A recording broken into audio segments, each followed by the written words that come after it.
Euzubillahimineşşeytanirracim.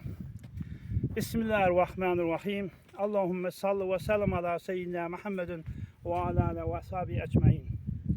Euzubillahimineşşeytanirracim. Bismillahirrahmanirrahim. İnna enzelnahu fi leyletul kadr. Ve ma edrake ma leyletul kadr. Leyletul kadr hayrun min elfi şehr.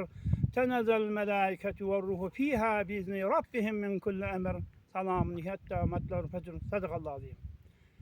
Allah nasip olsa inşallah nasip olsa hemme meriyle kavlansın. Öydeki meriyle, bir marsanek meriyle hemme çıklar kavlansın. Allah nasip olsa. Öyde hiç meriçilik olmasın. Her kim her derde olsa kavlansın, her maşgal olsa doğlansın. Ne kat neferden arzusu var, arzusunu yesin. Her neyme Huday'dan dileğim olsa Huday can yetirsin. Öydeki meriyle, bir marsanek meriyle hemme çıklar can sağ, şahat ve gülkasın ve kavlansın inşallah. Hiç öyden meriçilik olmasın. Vesselamu aleyküm ve rahmetullahi ve berekatühü.